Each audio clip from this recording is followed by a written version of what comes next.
Afternoon বন্ধুরা, কেমন আছো সবাই? আশা করি সবাই ভালো আছো। সাজানোপুর সংসার চ্যানেলের একটি নতুন ভিডিওতে তোমাদের অনেক অনেক স্বাগত। আজকে থাম্বনেল দেখে অবশ্য করে তোমরা বুঝতে পেরেছো আজকে একটু টপিকটা অন্যরকম। এক ব্লগারকে নিয়ে ঘেচর করা অবশ্যই আমার পছন্দ জিনিস নয়। আশা করি যাকে নিয়ে কথা বলবো তোমরা চেনো বলেই তোমরা দেখতে এসেছো। সোনালি হালদার কিছুদিন আগে তোমরা দেখেছো দিদি নাম্বার 1-এ গেছে, যারা দিদি নাম্বার 1 দেখো। আজকে কেন তাকে নিয়ে বসতে বললাম, অনেকদিন ধরেই ভাবছি তাকে নিয়ে কিছু কথা বলি। ভালো লাগতো তার ভিডিও দেখতে। ফেসবুকে বেশি ভাইরাল, রিলস বেশি করে ফেসবুকে, একসঙ্গে রান্নাবান্না করে, প্রচুর পরিমাণে খায়, প্রচুর নেগেটিভ কমেন্ট সেখানে আসে। কিন্তু তা সত্ত্বেও নেগেটিভ কমেন্ট আসলে কী হবে, ভিউয়ার্সরা তো মানে ওই সমস্ত জোকারগিরি দেখতেই ভালোবাসে, ভিডিওতে কিছুই থাকে না। তো তার রিসেন্ট এই নিয়ে কেন কথা বলবো, তাদের এবার ফ্যামিলি কেচ্ছাগুলো ওয়াইটিতে তারা মানে নিয়ে আসছে। তাদের 2 বোন সঙ্গে মাকে নিয়ে যে ফ্যামিলি কেচ্ছা একটা প্রচণ্ড একটা কেচ্ছা, সেটাকে নিয়ে কীরকম সামনে চলে আসছে। আমার অনেকটা রিমি প্রীতমদের যে মাসি মা মিলে যে প্রীতমের মায়েদের সঙ্গে যে অশান্তিটা হতো, এখানে সেটাও হয়েছে। 2 বোনের ভালোই ভালোবাসা ছিল এবং এই ছোট বোন বড় বোনকে কিন্তু মানে রেড ফেসটা দেখিয়ে বড় বোনের ফেসটা কিন্তু মানে ভাইরাল ফেস, কিন্তু বড় বোনের সোভারনেস, বড় বোনের অনেক কিছু আমাকে অনেক বেশি আকৃষ্ট করে, তার কথাবার্তা সমস্ত কিছু। কিন্তু এই ছোট বোন 0 থেকে হিরো হলে যা হয় আর কি, মানে কি বলবো, এই সমস্ত ব্লগারদের কোনো রকম কোনো যোগ্যতা নেই, কোনো রকম মানে ছিটেপোটা কিচ্ছু নেই। রান্না করে ব্যাড ম্যানার্স মানে কোন পর্যায়ে যাবে। তবু আমি দেখতাম ভালোবেসে, ঠিক আছে ভালোবেসে দেখতাম, মানে ওই দেখতাম চলতা হয়, তোমাদের কিছু তো হোক, ভিউজ হচ্ছে বা তোমরা ভালো থাকছো, তাতে আমার কোনো অসুবিধা নেই, মানুষ ভালো থাকবে ভালো খাবে। রিসেন্ট মানে প্রচুর কামিয়ে নিয়ে তাদের মানে অহংকার, বেড়াতে যাওয়া ঘুরতে যাওয়া, সেখানে উটকো স্টাইল, উটকো মানে তাদের ড্রেস, সে মানে বলার কোনো ভাষা নেই। সে মনে করছে সে একটা বিশাল কিছু সেলিব্রিটি হয়ে গেছে, অহংকারে ধরাকে সরাজ্ঞান করছে না। ভিউয়ার্সদের কিছু বললে ভিউয়ার্সরা ভুল ধরিয়ে দিলেই মানে ঝাঁঝালো মার্কা উত্তর সেখানে দিতে আসে। বাচ্চা ছেলে এবং একটি মেয়ে, তাদের পড়াশুনো নেই, তাদের ভবিষ্যৎ বলতে জানি না আমি কি আছে, ইউটিউবেই কিনা, মানে মায়ের ইউটিউবটাই কিনা জানি না। সারাক্ষণ বাচ্চা ছেলেটি কত আর বছর বয়স হবে, 16-17 বছর মেবি হবে, আমি ঠিক জানি না।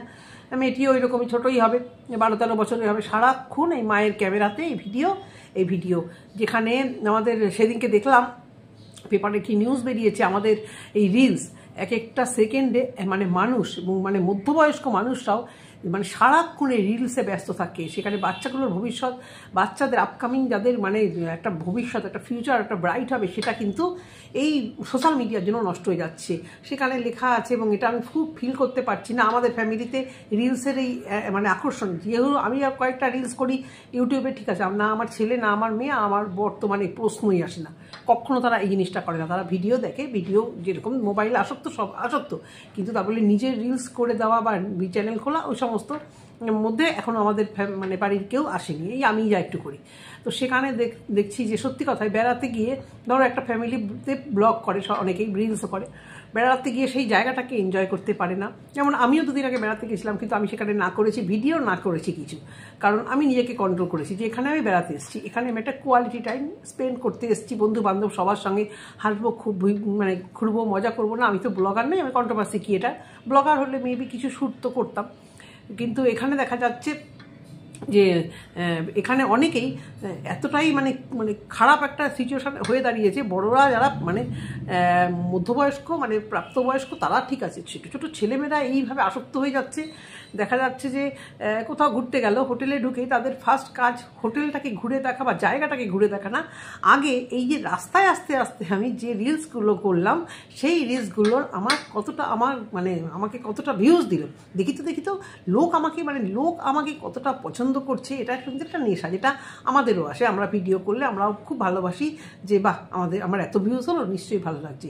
সেটা আমাদের এখন আর খারাপ হওয়ার বা আমাদের কোনো চোখ খারাপ হওয়ার, পড়াশুনো নষ্ট হবে, এই সমস্ত খারাপ হওয়ার কিছু নেই। আমরা নিজেদেরকে এখনও অবধি কন্ট্রোল করতে জানি, আমরা সেই বয়সটা এসে গেছি। কিন্তু প্রশ্নটা এই বাচ্চা ছেলেমেয়েগুলো, আর সেখানে এদের এই বাড়িতে বাচ্চাগুলো সারাক্ষণ মায়ের এই ক্যামেরাতে, মা নেল পালিশ কিনছে, মা মিশো থেকে জামা কিনছে, ফ্লিপকার্ট থেকে জামা কিনছে, মানে ল্যাঙ্গুয়েজ তো মানে এখানে কোনো ছিঁড়ে না, আমি বলছি না গালাগাল বাজে কথা বলে, কিন্তু একটা সঠিক উচ্চারণ সোশ্যাল মিডিয়াতে আছে। দুনিয়ার ভিউজ দিচ্ছে, দুনিয়ার দর্শক সোশ্যাল মিডিয়াতে। এদের মানে ওই খাওয়া একটু চিংড়ি মাছ, পোলাও, মাংস, ভাত, ডাল ভাত রান্না করলাম, সে মানে সারাক্ষণ তাদের সেই ভিউজ 1 লাখ 1.5 লাখ পয়সা ইনকাম হচ্ছে। সেখানে দাঁড়িয়ে মা কি কিনলো সাজার জিনিস, মা কি আসলো, এইভাবে এরা মানে বাচ্চার মাথা খাচ্ছে, সেটা ঠিক আছে। কিন্তু এই যে আমার যে থাম্বনেলটা তোমরা দেখেছো, মিথ্যে কথা বলা, তার মাকে দেখভাল করতো না, কিন্তু দিদি তার মাকে দেখভাল করতো। দিদিটি যথেষ্ট ভদ্র নম্র। কালকে দিদির ভিডিওটা দেখে আমার ভিডিও করতে আসা, এবং জানি না ইউটিউবে চ্যানেল আছে কিনা, আমি দিদির ভিডিও ফেসবুকে দেখেছিলাম, দেখি এবং প্রায় দেখি। দিদি বলছে যে তোমরা ভাবছো যে আমি মানে মুখটা কেন খুঁজি সোশ্যাল মিডিয়াতে, সেগুলো খোলা উচিত নয়, কিন্তু আমার বোন আমাকে ডেলি নাঙ্গা করছে। একদম সত্যি কথা, এই মেয়ে, এই যে সোনালি বলে মেয়েটি, আর হাজব্যান্ড ভীষণভাবে তার শাশুড়ি মাকে নিয়ে যা নয় তাই করে ভিডিও করেছে, এত ভিউজ এই সমস্ত করে, তা সত্ত্বেও এদের ফ্যামিলি কেচ্ছা বেচা, এবার এইগুলো সত্যি সত্যি বন্ধ হওয়া উচিত। এইগুলো একদম নিয়ম করে বন্ধ হওয়া উচিত, যে ফ্যামিলি কেচ্ছাগুলোকে মিথ্যে সত্য দিয়ে সমাজে যে বেচছো, সেই দিয়ে আর্ন করছো, তোমরা কী প্রভাব ফেলতে চাইছো এখানে? হ্যাঁ, এখানে তোমরা কী ফেলতে চাইছো প্রভাব, যে সবাই এরকম ফ্যামিলি কেচ্ছাগুলোকে বাইরে নিয়ে এসো, যে ফ্যামিলি কেচ্ছা আলোচনা মারফত কিন্তু বন্ধ হয়ে যায়, সেই ফ্যামিলি কেচ্ছাটাকে এখানে বলে বাড়িয়ে হাঁকিয়ে কী প্রমাণ করতে চাইছে আমি জানি না। তার দিদি কালকে এই নিয়ে মুখ খুলেছে যে আমার মাকে দেখো, মাকে পাশে বসিয়েই মাকে নিয়ে আমি মাকে রাখছি, মার চোখ অপারেশনের সময় দিদি মানে আমি দেখাশুনো করেছি, এবং কমেন্ট বক্স চেক করলেই সেখানে বোঝা যাচ্ছে প্রত্যেকে দিদিকে সাপোর্ট করছে যে তুমি অনেক অন্যরকম, তুমি অনেক ভালো, আমি দেখেছি, তুমি তোমার মাকে দেখো, তা সত্ত্বেও তোমার বোনের কেন এত অহংকার। এবং ওই যেখানে থাকে ওরা কাঁচরাপাড়া, সেখানকার অনেক ভিউয়ার সেখানকার কমেন্ট বক্সে জানিয়েছে যে আমিও ওকে চিনি, ওদের ওখানে থাকি, ও প্রচুর মিথ্যা কথা বলে, প্রচণ্ড অহংকার হয়েছে। মিথ্যে কথাটা কোন লেভেলে গিয়ে দাঁড়িয়েছে, একটা সোশ্যাল মিডিয়াতে মানে একটা একটা গেম হতে গেছে। দিদি নাম্বার 1-এ অডিশন দিয়েছে, আমিও গেছিলাম, আমি অডিশন দিয়েছিলাম। ওই অডিশনে গিয়ে সে নাকি মিথ্যে কথা বলে এসেছে যে ওর বর আগে ভ্যান চালাতো। এদিকে ভিউয়ার্সরা বলছে, সেদিন দিদি নাম্বার 1-এর যে ইউটিউব চ্যানেলটা, সেখানেও দেখেছি জি বাংলার, এবং এখানেও আমি ভিউয়ারদেরকে দেখেছি যে তুমি দিদি নাম্বার 1-এ গিয়ে এই ধরনের মিথ্যে কথা বললে, যেখানে তোমার বর জলের বিজনেস করতো, টুকটাক এটা ওটা কাজ করতো, সেখানে তুমি জিনিসটাকে ভিউজ পাওয়ার জন্য তুমি নিজের বরের সম্পর্কে এত বড় মিথ্যে কথা বললে, যে তোমার বর ভ্যান চালাতো, সেখান থেকে আজকে তুমি এই জায়গাতে এসছো। তারপরে মানে দিদি নাম্বার 1-এ উটকো ওকে সাজতে দেয়নি বলে সেটা নিয়েও ক্যামেরা বন্দি করছিল, যে দেখ বাবাই আমাকে দেখ, এই এত সাজগুজগুলো আসেনি। তখন দেখলাম যে ওদেরই একজন লোক বলছে, ওদেরই দিদি নাম্বার 1-এরই কোনো ম্যানেজমেন্টের কোনো লোক বলছে, কেউ বলছে যে আপনি কি প্রচুর পরিমাণে নিশ্চয়ই জাবড়া জাবড়া গয়নাগাটি নিয়ে এসেছিলেন, এটা দেখাচ্ছিল, ওরই একটা চ্যানেলে দেখাচ্ছিল। তখন বলছে আপনি নিশ্চয়ই নিয়ে এসেছিলেন, সেই জন্য আপনাকে পড়তে দেয়নি, কিন্তু সেটাকে আপনি এবার ভিডিওতে কেন বলছেন? বুঝতে পারছো, সমস্ত কিছুই এরা বেচবে।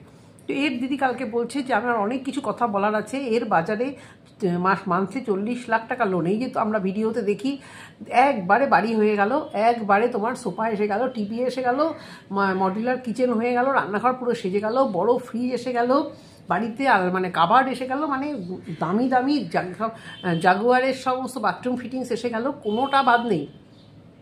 তারপরে বেড়াতে যাওয়া, ঘুরতে যাওয়া, তারপরে তো খাওয়া তো বাদই দাও, কোথায় কোথায় বেড়াতে যাচ্ছি। তা এইগুলো দেখাচ্ছে যে আমি সোশ্যাল মিডিয়ার টাকায় আমি এগুলো করছি। এদিকে দিদি বলছে যে এর জন্য যদি আমি মুখ খুলি না, এই ইউটিউব বা সোশ্যাল মিডিয়া, যে কোনো সোশ্যাল মিডিয়াতে এসে আর মুখ দেখাতে পারবে না। তো সেই কারণেই বাজারে তার 40 লাখ টাকা দেনা, সে এইভাবে ঘর হাঁকিয়ে জিনিস বানাচ্ছে আর প্রমোট করছে যে দেখো আমি কত টাকা রোজগার করছি, যার জন্য আমার এইভাবে জিনিস আসছে। তো তোমাদের ভিউয়ারদের একটাই আমি বলি, তোমরা এই ধরনের জিনিস দেখে কখনো কিন্তু মোহিত হবে না। আমারই একটি বন্ধু দুদিন আগে, জানি না সে আমার ভিডিও দেখবে কিনা আমি ঠিক জানি না, দুদিন আগে আমাকে ফোন করেছিল যে হ্যাঁ রে তুই তো ইউটিউব করছিস, আমি দেখলাম, তা আমিও করতে চাই। কি তার বলে তুই কী কন্টেন্টে করবি বল? না আমি আমার সকাল থেকে রান্না দেখাবো, রান্না বান্না সমস্ত কিছু। তো ফ্র্যাঙ্কলি স্পিকিং তার কথাবার্তা মানে প্রেজেন্টেবল কোনো কিছুই তার মধ্যে সেমন নেই। তো আমি তাকে বললাম যে যেটা দেখছিস না, যে সোশ্যাল মিডিয়াতে এই ব্লগিং করে এটা ওটা করছে, ওটা না দেখতেই খুব ভালো। আর 2024 থেকে 2025-এ ব্লগিং, রান্নাবান্না, ঘর গুছানো দেখিয়ে কেউ ভাইরাল হয়েছে বলে আমার কিন্তু অন্তত মনে নেই। তো এরকম ভুল পথে পা দেওয়ার মতো হ্যাঁ তুই করতেই পারিস। আমি কীরকম শুরুটা করেছিলাম, কিন্তু কখনোই রোজগার করব, অনেক ভিউজ কামাবো, এই করবো সে করবো, এটা ভেবে নয়। এটা একটা কথা প্রোটেস্ট করতে গেছিলাম এই দালালের এগেনস্টে, মন্দিরার এই নোংরামোর এগেনস্টে। আমার ফার্স্ট এই জার্নিটা শুরু, মন্দিরার এই নোংরামো শুরু করেছে ওয়াইটিতে, তখন আমি ব্লগিংই শুরু করেছিলাম, ছোট ছোট ব্লগিং দেখাতাম, ছোট ছোট রিলস। তখন এই প্রতিবাদ করতে এসে এটা একটা মানে নেশার হয়ে গেছে আমার মধ্যে, একটু প্রতিবাদ করার একটা ভিতরে সুপ্ত ইচ্ছা ছিলই। তো সেইখান থেকে কিন্তু আজকে মানে আমি কিছু না ভেবেই রেগুলার ভিডিও দিতে দিতে দিতে যেটুকু আমি টাকা রোজগার করছি, যেটুকু আমার সাবস্ক্রাইবার বেড়েছে, প্রচুর ধৈর্য ধরে এখানটাতে এসেছি। তাহলে তুই এটা ভেবে আসবি না যে এখানে এসছি আমি রোজগার করতে, এটা ভেবে কখনো ইউটিউবে আসা উচিত না। এটা আমি বড় বড় চ্যানেলগুলোকে দেখে আমি খুব ভালো বুঝে গেছি যে রোজগার করতে আসার উদ্দেশ্য নিয়েই যদি কেউ লাভ দিয়ে পড়ে তাহলে কপালে এই সময় প্রচুর দুঃখ আছে। তো এই হচ্ছে এদের হিস্ট্রি। এদের ফ্যামিলির মধ্যে প্রচুর কেচ্ছা, দিদি বলছে, বোন বলছে, মা এসে উল্টোপাল্টা বলছে, এদিকে বোনের ছেলে বোনের দিদির মাসির বাড়িতে গিয়ে দেখা করতে গিয়ে ডিম কেন খাইয়েছে সেটা নিয়েও নোংরা কথা বলছে। যখনই যায় আমার ছেলেরা ডিম খাওয়ায়, কেন একটু মাছ মাংস একটু মিষ্টি খাওয়াতে পারিস না? এগুলো কি সোশ্যাল মিডিয়াতে আলোচনা করার জায়গা? বন্ধুরা তোমরা বলো তো। হ্যাঁ, এই বাংলা কমিউনিটিটাকে লোকেরা এরপর তো থুতু ফেলবে যে এখানে এই সামান্য সামান্য জিনিস নিয়ে এরা ব্লগাররা ভিডিওতে ব্লগ বানিয়ে ঝগড়া করছে, পয়সা রোজগার করছে। আর আমরা কন্ট্রোভার্সি ক্রিয়েটাররা এর এগেনস্টে যখনই কোনো কথা বলবে আপনাদের কে কাজ নেই, আপনারা নিজেদের কথা বলুন। আমাদের নিজেদের কথা নিশ্চয়ই আমরা বলবো যদি ইন্টারেস্টেড হয় ভিউয়ার্সরা দেখতে। ভিউয়ার্সরা ইন্টারেস্ট দেখালো না ব্লগিংয়ে, তো যেটা পাচ্ছি সেটাতে যদি 2-4টে ভিউয়ার ভালোবাসে সেটা নিয়ে কথা বলবো। তাহলে এরকম কে ডিম খাওয়ালো না তাহলে ভালোবাসে না, মাকে আমি দেখাশুনো করলাম না, ওই বোন খারাপ, ওই বোন মাকে কি কুকুরের সঙ্গে তুলনা করছে, এই তো হয়েছে ব্লগারদের কন্টেন্ট। তো এটাই কথা বলার। জানি না তোমরা কতটা বুঝতে পারলে এই কাকে নিয়ে কথা বলছি, আশা করি বুঝতে পারবে। কারণ ইউটিউব এবং ফেসবুক মিলিয়ে প্রচুর চ্যানেল আছে, 1-2টো চ্যানেল না এদের, প্রচুর পরিমাণে চ্যানেল, এবং সারাক্ষণ এরা অ্যাক্টিভ থাকে আর এরকম মিথ্যে কথা বলে। একটা গেম শোতে গিয়ে বরকে বললো ভ্যান চালায়, সেটা বলে ও দিদি নাম্বার 1-এ চান্স পেয়ে এই সমস্ত সিম্প্যাথি দেখিয়ে কিছু গিফট নিয়ে বাড়িতে চলে এলো। আশা করি তোমরা বুঝতেই পারছো। যদি ভিডিওটা ভালো লেগে থাকে অবশ্য করে কমেন্ট সেকশনে একটা কমেন্ট করে দিও, আর যদি ভিডিওটি ভালো লেগে থাকে অবশ্য করে একটা লাইক করে দিও। আজকের মতো ভিডিওটা এই অবধি, টাটা।